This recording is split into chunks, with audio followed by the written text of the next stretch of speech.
And when war breaks out, then, I mean, the sky is usually the limit for commodity prices. Oil reached a high in July of 2008 of $147 per barrel, despite diminishing demand from developed nations.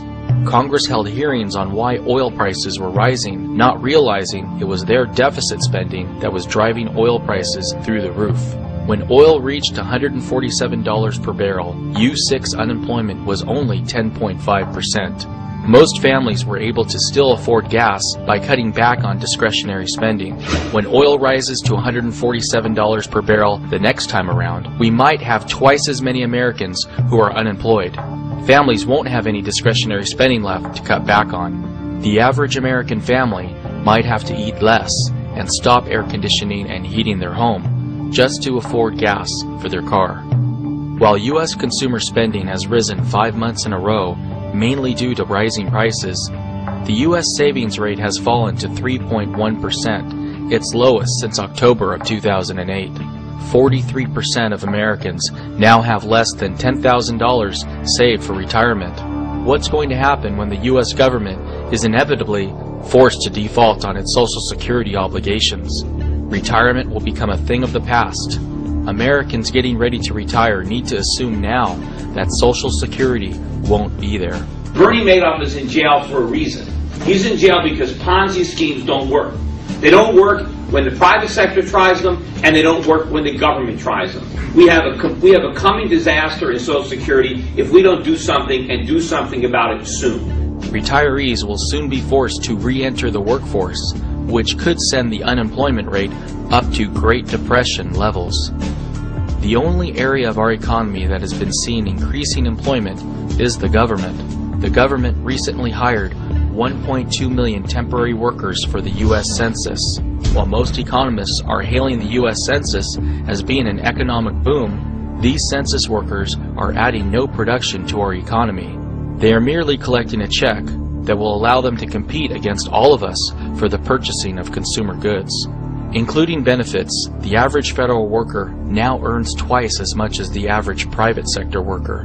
While incomes in the private sector are contracting, federal workers are receiving a 2% pay raise in 2010 after receiving a 3.9% pay raise in 2009. How can that be? I mean, they're supposed to be civil servants. They're supposed to work for us. Or was it the Twilight Zone? You know, there was a time when the government workers actually earned less, right? They really were servants. Who's the servant now? The U.S. national debt is now $12.8 trillion. However, the U.S. government is refusing to include the debts of Fannie Mae and Freddie Mac on its balance sheet when these are now government-controlled entities. Including the Fannie-Freddie debt of $6.3 trillion, our real national debt is $19.1 trillion. Once you include our $60 trillion in unfunded liabilities for Social Security, Medicare, and Medicaid, our total federal obligations have now reached $79 trillion, or more than 5.5 times our GDP of $14.2 trillion. It will be impossible for our debts to ever be repaid without the U.S. printing the money and creating hyperinflation. America's greatest business success story of the past decade has been Apple Inc., maker of the iPod, iPhone, and the new iPad. For fiscal year 2009, Apple recorded a $2.28 billion expense for federal income taxes. The U.S. would need to see the creation of 700 companies like Apple in the next year just to generate enough tax revenue to balance our projected 2010 budget deficit. This is impossible. The only way our economy can truly recover is for the government to dramatically slash spending across the board and eliminate unnecessary departments like the Department of Energy. The reason they started it was they were going to end our dependence on foreign oil. That was the goal. That's why we have it. Well, you know, when we started it, we imported about 50% of our oil. Now we import 70% of our oil. It's been a colossal failure. They spend $30 billion a year. Abolish it. Besides the Department of Energy, our country also needs to abolish the Department of Education. The cost to fund the U.S. Department of Education in 2009 was $63.5 billion, up 37% from $46.3 billion spent in 2002.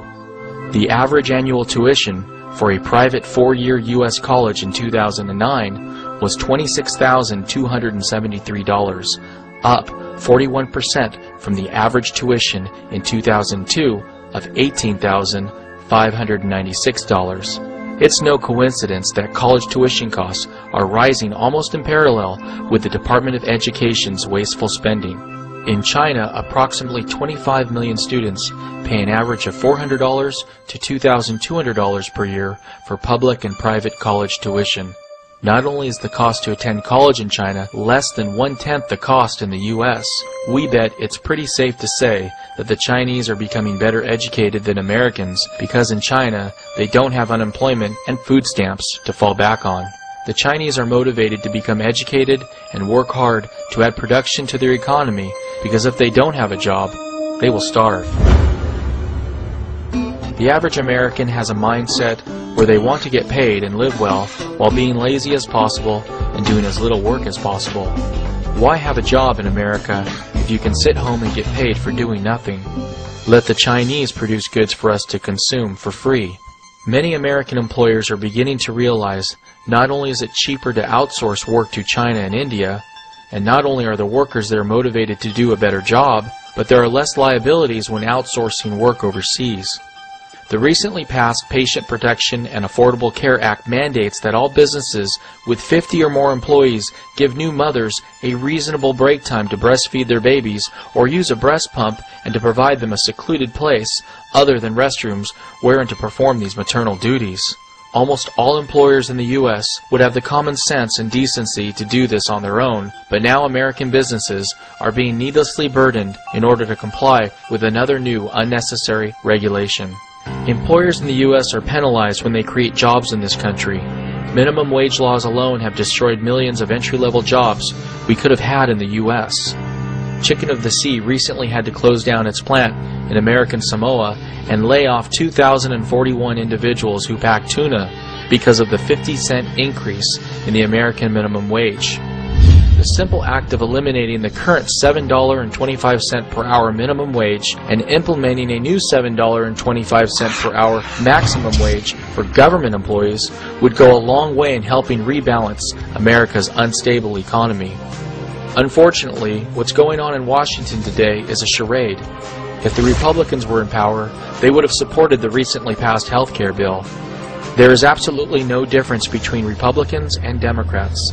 Neither of them are for limited government and protecting the Constitution. The very existence of the Federal Reserve and the printing of fiat currency is unconstitutional, yet there is still no widespread outrage about it. Americans are distracted by the daily debates in Washington and about whether to raise or lower taxes. But considering that federal tax receipts have remained relatively constant as a percentage of GDP over periods of many decades, proves that taxes are a moot issue. Americans are already taxed to the hilt. Any additional taxes will bring in less tax revenues. There is no chance of our country ever paying off its national debt and unfunded liabilities through taxation. Americans will ultimately feel the pain for all of the government's wasteful spending through inflation. Inflation is currently the last thought on the average American's mind, but soon it will be their primary concern. Inflation merely postpones problems. It diverts resources into sectors where they wouldn't otherwise go and where an undisturbed economy would not have allocated them. Eventually, resources, including labor, need to go where the market wants them to go. There's no avoiding that. The U.S. is currently in a brief period of euphoria where the Federal Reserve's